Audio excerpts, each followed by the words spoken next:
The heartland of America, also known as America's breadbasket.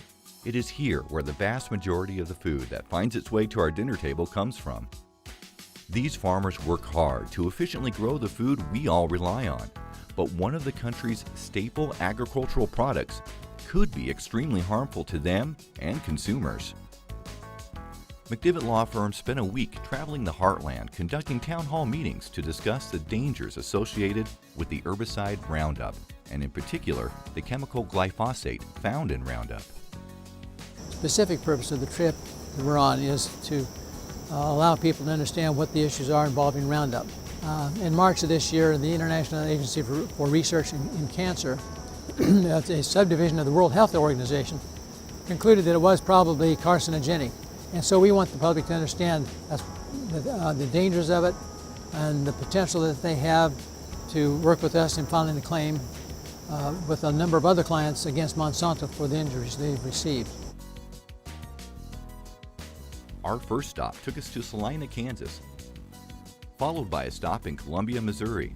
Next, we headed up into Iowa for stops in Keokuk and Dubuque before heading to Ames, our final stop in Iowa. Along the way, we met with a lot of people who had questions and concerns about RoundUp and how it could affect their health and livelihood. To me, there's something wrong with our health that's happening to people over the last 10, 15 years. I noticed that it just seems like we have diseases that we just didn't have.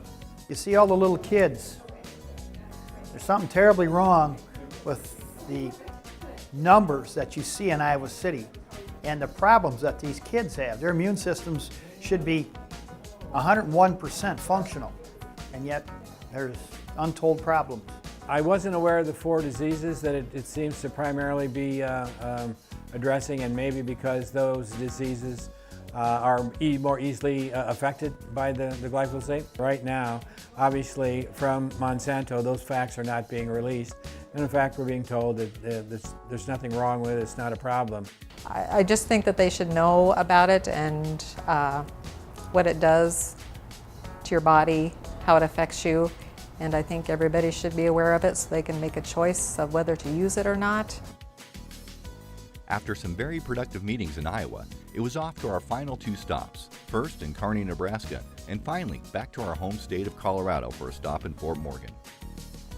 RoundUp has been part of the lives of all of these farm communities for all these many years, and here we have come in and have informed them that, you know what, there may be some problems, or actually there are some problems. It does cause cancer.